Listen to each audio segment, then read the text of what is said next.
For a company with a history that began on the ground, Rolls-Royce quickly took the skies, forming the foundation of one of today's leaders in the aerospace industry. Many of you may not be aware just how important Rolls-Royce is to the Hoosier economy. Rolls-Royce and the companies that preceded it have been engineering, designing, and manufacturing advanced technology in Indianapolis for more than 100 years. Most of their work focuses on the aerospace and defense industries, from the jet engine for the U.S. Department of Defense to commercial aerospace markets. The company has a dozen facilities across Indiana and employs more than 4,000 workers in the area.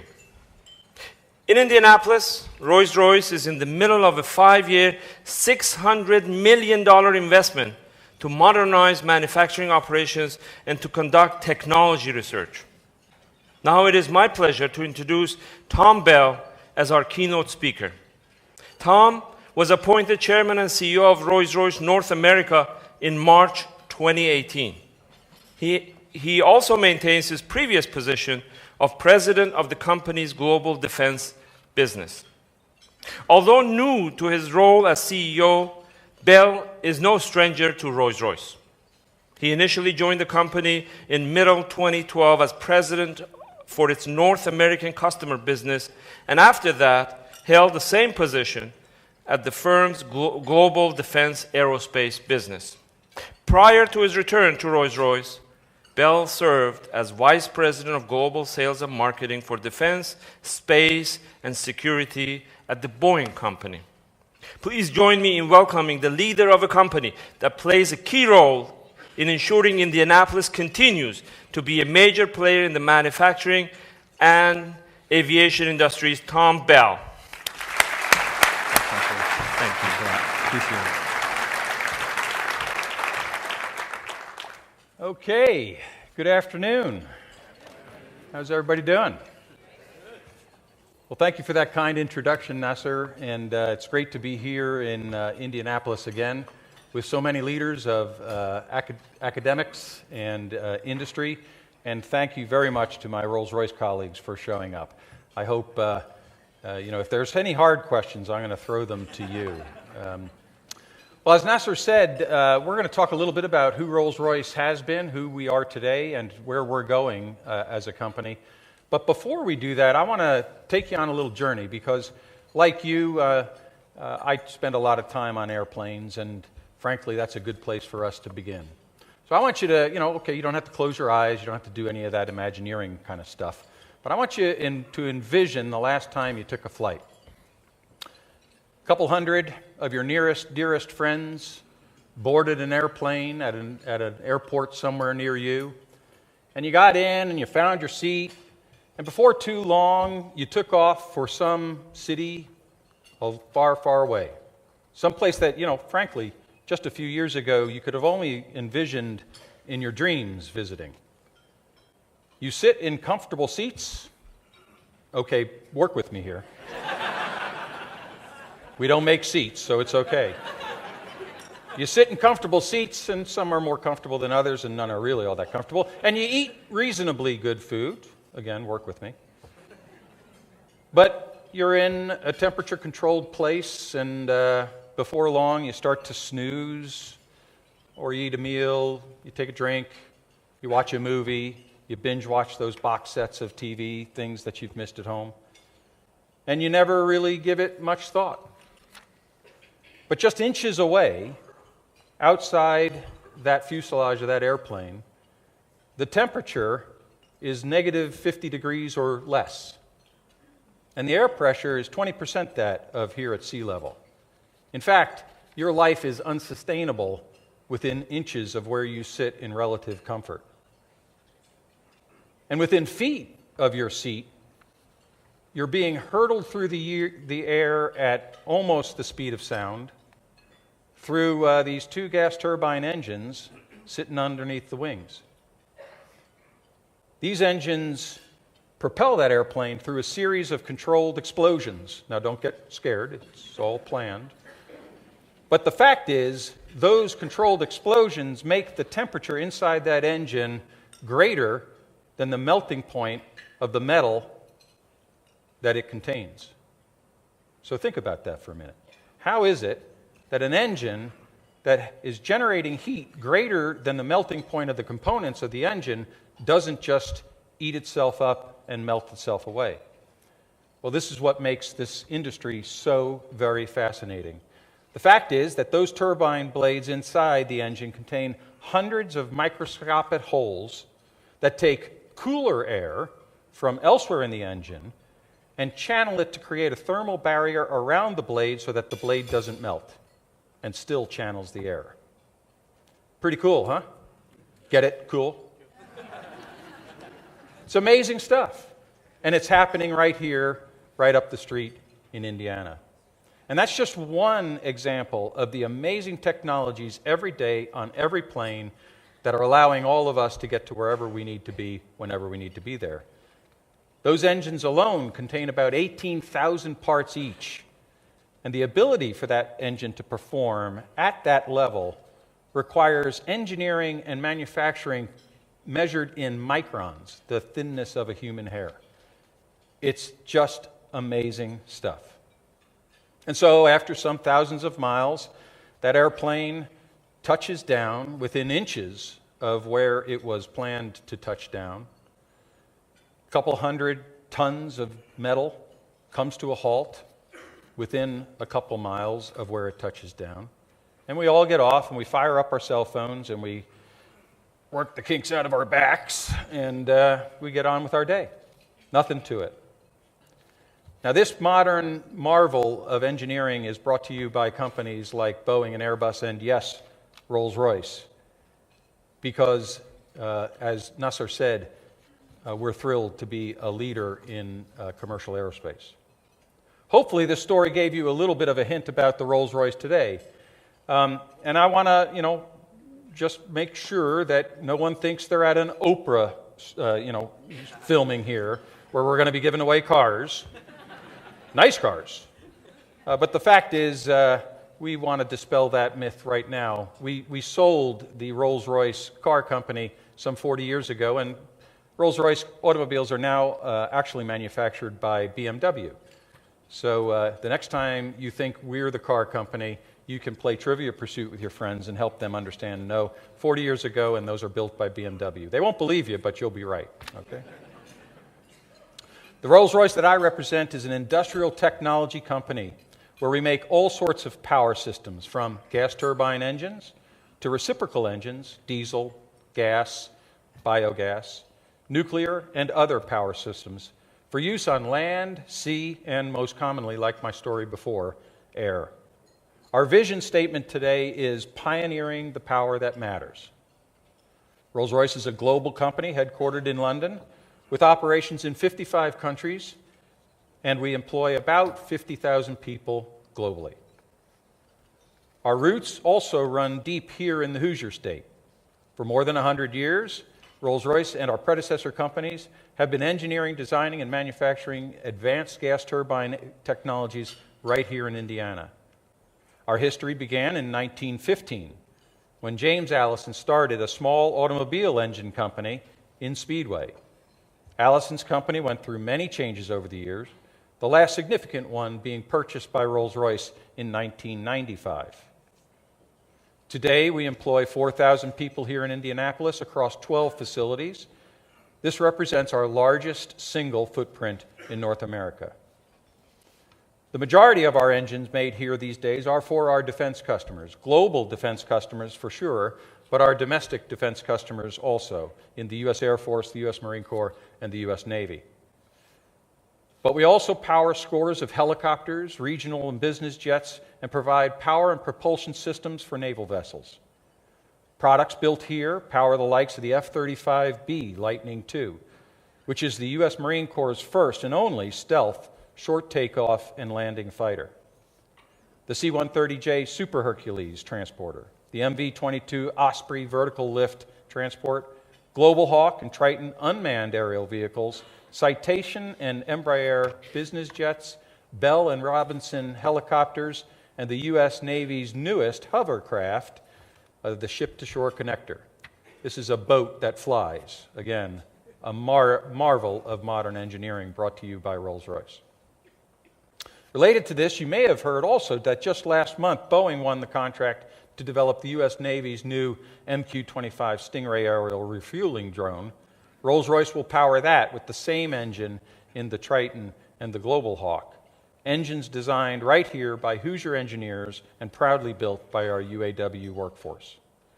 That contract alone is estimated to generate more than $1 billion of economic benefit over its life. And much of that revenue will benefit the Indiana economy as it passes through our employees and our local supply chain. We've built long-lasting relationships in the state of Indiana over the last 100 years. And in this regard, I'm reminded by a quote from former chairman of the U.S. Federal Reserve, Alan Greenspan. He said, "I have found no greater satisfaction than achieving success through honest dealing and strict adherence to the view that, for you to gain, those you deal with should gain as well." I think that paints a pretty perfect picture of our strategy in this state. We've followed that simple principle illustrated by Dr. Greenspan, developing strong, mutually beneficial relationships with all our stakeholders here. To be sure, we have a foundation that is based on innovation, world-class products and services, and outstanding employees. But those fundamentals have been buttressed by strong relationships with the city of Indianapolis, the state of Indiana, your representatives in Washington, D.C., as well as our suppliers. And, very importantly, which I'll touch on again, your institutions of higher learning and research like Purdue University. As a result of all this, we've made a strong commitment to our presence and relationship here in Indianapolis. As Nasser said, in 2015, we announced a $600 million investment to modernize our operations and develop new technologies here, our largest single investment ever in the United States, and one that will revitalize fundamentally our presence. The 5-year project includes the redevelopment of 3 facilities out by Tibbs Road, installing robust global manufacturing methods along with a significant amount of automation and the demolition and disposal of approximately half our square footage that exists out there now. I'm very happy to say that this project is slightly ahead of schedule, on budget, and we have achieved 95% of our committed milestones to date.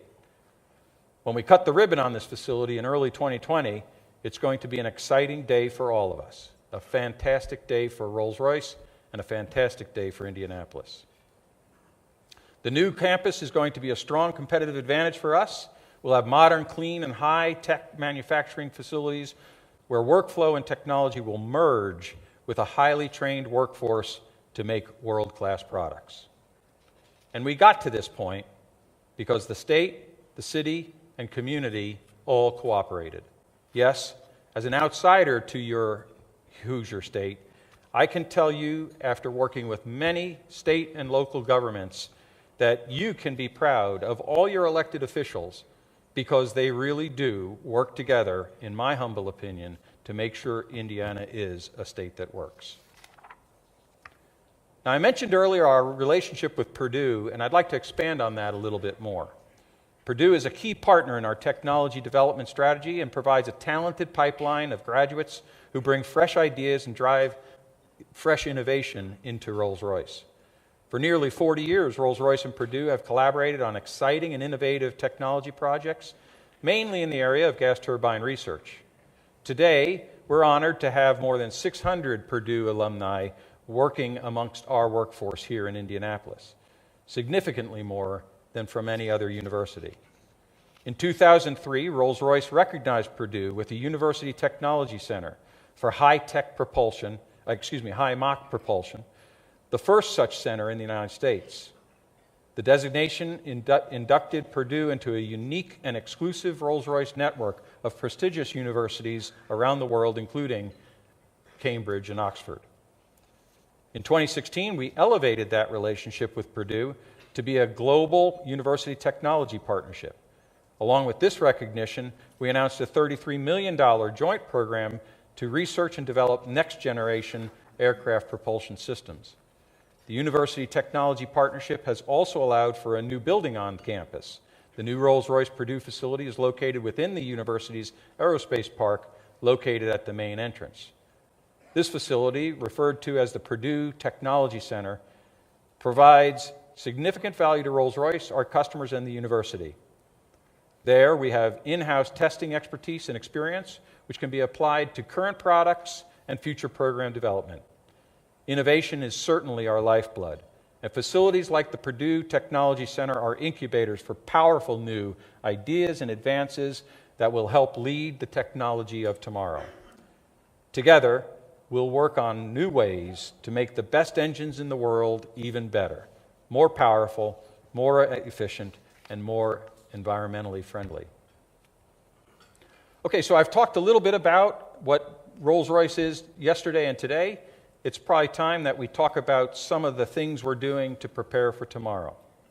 Right now, in fact, is probably one of the most exciting times in this 100-year-old industry that you can ever imagine. And for some of these innovations that we're pioneering, they're happening right here in Indianapolis, right down the street at Meridian Center, and right outside toward the airport at Tibbs Road. First, of course, we're going to continue to refine and improve the gas turbine technology that defines our engines today. You see, a 2 to 3% improvement in specific fuel consumption for an airline can mean millions and millions of dollars of added revenue and millions and millions of less CO2 in the environment. So we'll continue to make them lighter, quieter, and more fuel efficient. But we're also shifting our focus to the future technologies, such as hybrid electric and fully electric aerospace propulsion systems. In fact, in January of this year, we announced a partnership with Airbus and Siemens, bringing together some of the world's foremost experts in electrical and propulsion technologies. And together, we're going to develop a flight demonstrator that will fly in 2020. This technology will be a significant step forward in hybrid electric propulsion for commercial aircraft, and this means also that the dream of personal flying vehicles will be that much closer to reality. Another transformative technology we are working on is in the area of digitization. You don't think of an airplane company or an engine company as leading at the vanguard of cyber, but in fact, we're becoming more digital, and our products are becoming more digital every day, just like the rest of industry. By the end of this year, Rolls-Royce will collect more than 70 trillion data points from our in-service engines globally. And we're using this information today to provide world-class services to our customers. And our ability to harvest more and more data from our engines grows with each passing day and with each generation of next-generation engines. Digital technology combined with AI will enable our engines to self-diagnose, understand the external environment better, and communicate to the airline and Rolls-Royce all in real time, responding immediately to changes in the operating environment. These are just a few of the innovative technologies that we are working on for the future. And as a matter of fact, just last year, as a testament to that, Hoosier engineers employed by Rolls-Royce here in Indiana banked 130 patents with the U.S. Patent Office.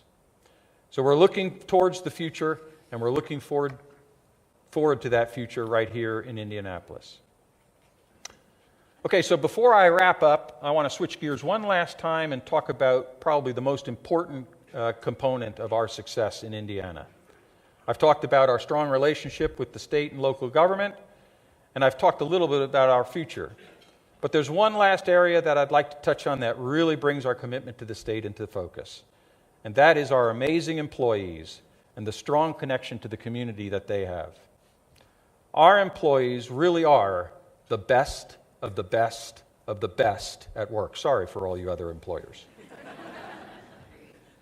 But what impresses me even more than their engineering and professional prowess demonstrated every day in the office is their heart and how they support charities and nonprofits here in Indiana and the communities in which they live. Some of that help is related to next generation helping the next generation of employees understand the excitement and marvels of science, technology, engineering, and math. Our employees are passionate about showing how challenging and fun our work is. They talk to students in classrooms, mentor robotics teams, work with others in the state of Indiana to communicate opportunities and best practices. Whether it's FIRST Robotics, VEX Robotics, Project Lead the Way, the Power Camp for high school girls held at IUPUI every summer, or the Junior Achievement Job Spark, we're there, and we're proud to be there. Just last Friday, I was here in Indianapolis to wrap up our very first ever Community Care Week.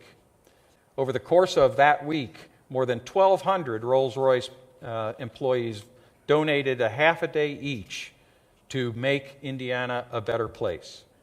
A few of the outstanding groups we worked with last week included the Hoosiers Veteran Assistance Foundation, the Wheeler Mission, a shelter for women and children, and Concord Neighborhood Center, a local community center in Indianapolis. There we did very mundane things, like packing meals, cleaning house, and washing walls. But the fact is, the heart and soul of our presence in Indiana is communicated as much through that as it is in the prowess of the products that we build out there on Tibbs Avenue. At the end of last week, Friday night, we celebrated the end of our first ever Community Care Week with a gala just down the street where we raised $18,000 for the Riley Children's Hospital. We were so proud and happy to do that. And that wasn't organized by me or the leadership team. That gala dinner that raised $18,000 for Riley Children's Hospital was put on by our Young Professional Association, all by themselves, all volunteer. And they looked pretty spiffy in their tuxes, too. I suggested that instead of casual Friday, maybe we have formal Friday, but I don't think they're going for that. This week was a very powerful way for us to stay connected to our community, and I was excited and extremely honored to take part in some of the activities myself. Just one more example of how Rolls-Royce is invested in Indiana.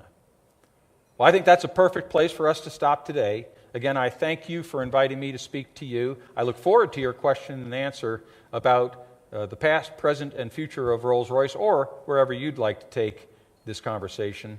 We're so very proud of our relationships here, and we're so excited about the robust future we have together. Thank you very much.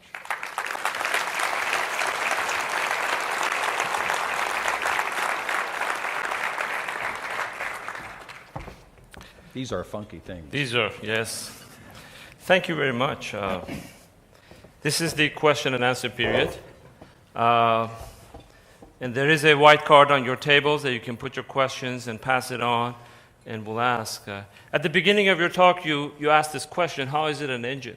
With the temperature higher than the melting points of the components is not falling apart. As a mechanical engineer, I was going to answer that during the QA, but then it should be the other way around. I'm the one asking questions. Well, but I got the 144 right. You did. You did a great job. Thank you. Thank you for your leadership, Tom. Thank you for all Rolls-Royce does for our economy as well as for our communities that we have. We're really proud of our partnership and the work that Rolls-Royce does here. So in addition to Rolls-Royce, we have wonderful other companies. Maybe one of them is Cummins. I've heard their CEO talk about the fact that the tariff, the trade wars discussions is really impacting them. How is that impacting Rolls-Royce, if there is? And on top of that, you have Brexit, right? I mean, you're connected to England, and there is that. And what's the impact? Yeah, it's something that, frankly, in keeping with our character, we're not making a lot of public comments on, but privately we're working very hard, both in Washington, D.C. and in London, to make sure that trade barriers stay low and commerce is able to flow. Obviously, as a global company, we need a global supply chain that can efficiently and effectively move products around the world. We rely on that to be our best, and we expect and hope that remains. We do support, we understand why, in the UK, the government has to see through on the referendum that was Brexit, but we are leaning in to make it what they call over there a soft Brexit, a soft exit, as opposed to a hard exit. And here in the United States, although I think we all understand what the president is trying to do with the trade tariffs that he's putting in place, we look forward to restoration of calm and normality as soon as is possible. Well, you did mention a number of engineers that you hire from this state, including engineers from Purdue. How has your HR changed in the last 10, 15, 20 years? Yeah, we were having a nice conversation at our table about not only recruitment from an HR standpoint, but also the retention and the let's call it the share of heart for next generation employees, something that we at Rolls-Royce are leaning hard into, because frankly, the things that used to create a sense of affinity for and loyalty to a company that maybe created affinity and loyalty by me and my companies isn't the same things that employees of today are looking for. So we're looking at flexible benefits. We're looking at, instead of telling them how money is spent, we're looking at giving them a menu for them to self-design their benefits package. And we're looking at which ones of these will have the greatest effect on them. We're under no delusion, frankly, that a student graduating from university will be with Rolls-Royce for their 35, 40-year career. That is not impossible, but less and less likely. And so what we're trying to do is enhance the retention of them for as long as possible. And like me, when they leave, maybe someday they come back because they find the grass isn't greener on the other side. What are the things that you think state of Indiana, our city, and others could do to keep Rolls-Royce thriving the way it is? Yeah.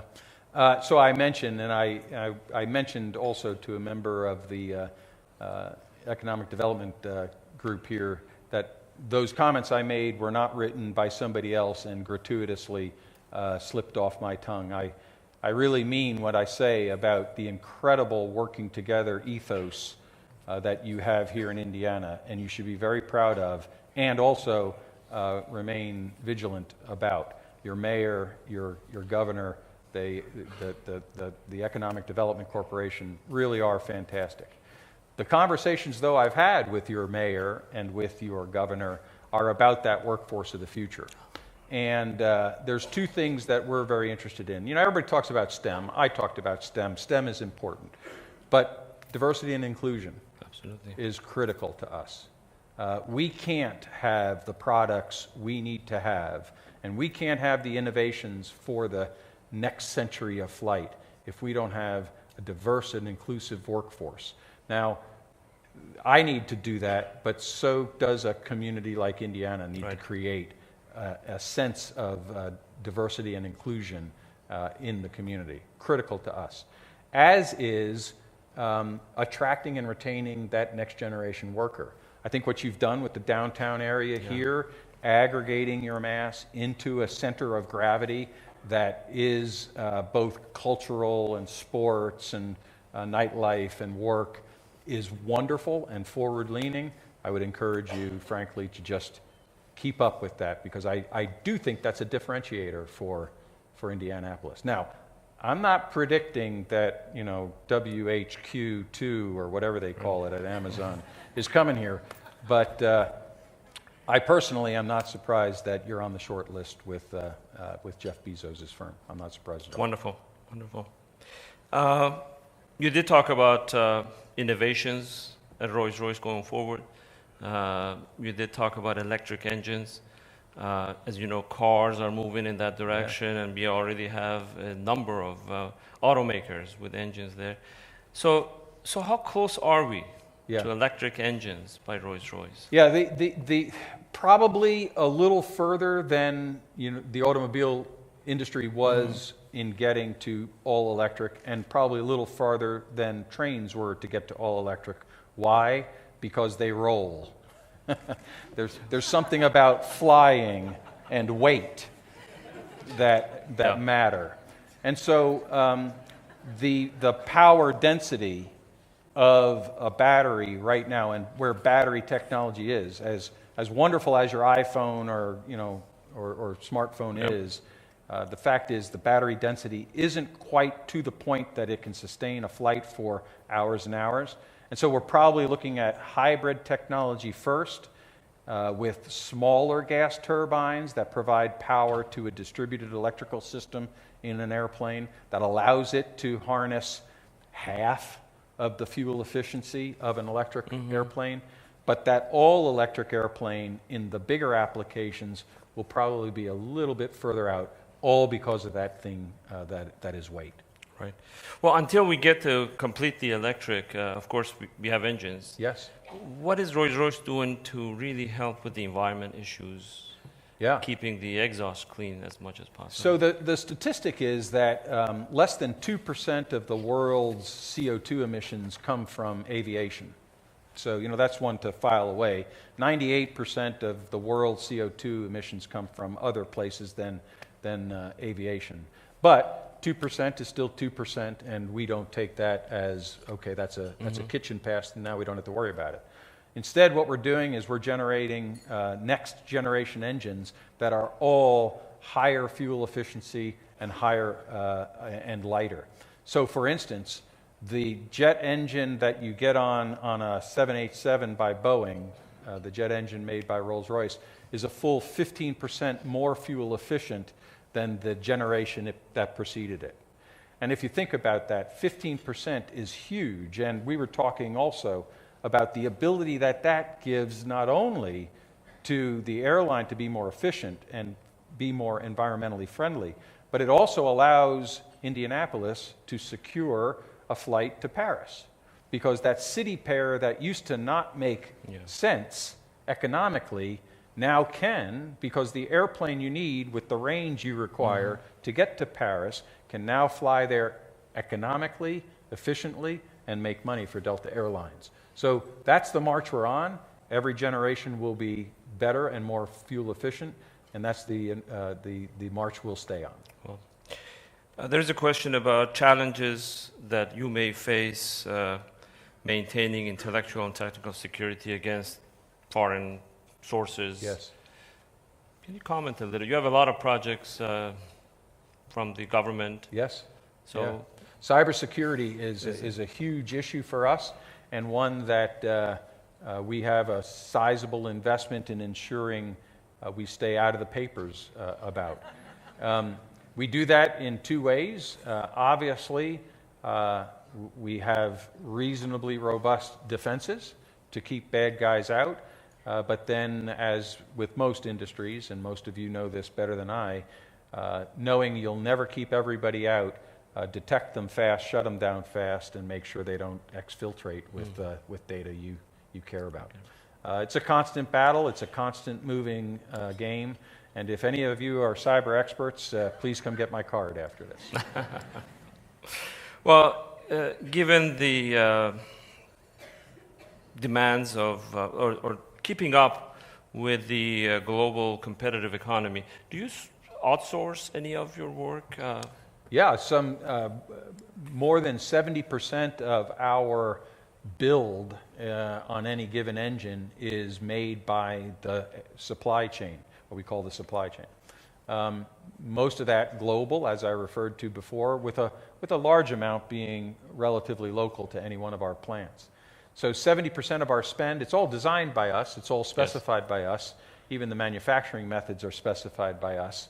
But we find that other companies can do things more efficiently than we can. We're happy to do a make-buy. Right now, we're exploring a medium way. Traditional business is make-buy decisions, right? You either make it yourself or you buy it if you decide you can't make it efficiently yourself.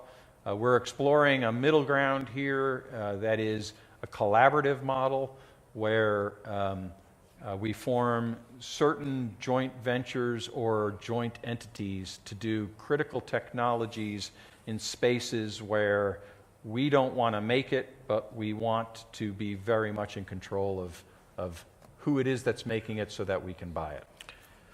Well, many of us grew up around Star Wars. Yeah. And some people here have maybe grown up during Flash Gordon. I'm not going to point to them, but you know who you are. We've saw a lot of things about future. So can you, without divulging any secrets, can you talk to us a little bit about the real future out there? Can we ever fly from here to Asia in 4 hours? Yeah. Are you working on those? I think the answer is absolutely. Yeah. Now, who is we and when is then? Might not be you and I. Yeah. But somebody in this audience. No, I mean, seriously. There are companies like Blue Origin or SpaceX that are very seriously prosecuting anywhere in the world half-hour trips. And I don't doubt them. I don't doubt them at all. Will they happen next year? No. Will they happen in the next decade? Maybe some of the technologies required. But yeah, we're going to get there. My speech that I gave had a little reference to the 60s cartoon of the Jetsons about the personal vehicle. But as I recall that cartoon, and yes, I watched it live, George folded it up in a briefcase, and it expanded out. I don't think we're going to get to that anytime soon. But personal electric vehicles that an Uber takes you on, yeah, those things are coming. And they're probably coming faster than we think. And they're probably coming for commercial areas first. We're in an interesting inflection point in this industry also. It used to be that military spending really pushed the avant-garde of power and propulsion, materials technology, and the like. We're seeing a shift where many of these next-generation transportation ideas and solutions are coming from the Amazons, the Ubers, the SpaceXs, and the Blue Origins. And the military will probably take a hold of that and capitalize on it in the future. Great.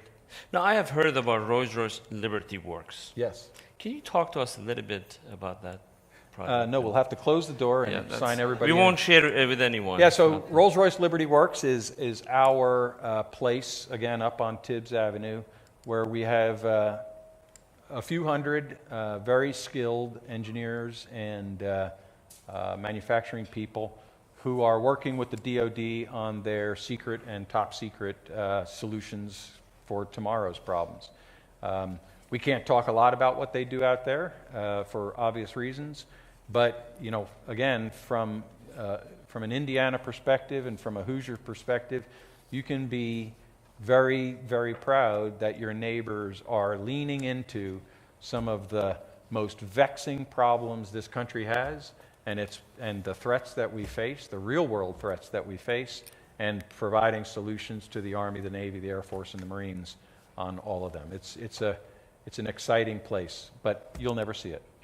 All right. Well, thank you. My final question, Tom. Yeah. You gave a very nice presentation about Rolls-Royce, about where we were, where we are, where we are going. If there is one thing that you want this audience to remember leaving this place, something that you want them to think about, just one thing, what would that be? Be proud. The next time you're taking that flight for granted, we live in a jaundiced world, right, where it's so easy to be caustic and it's so easy to be snarky.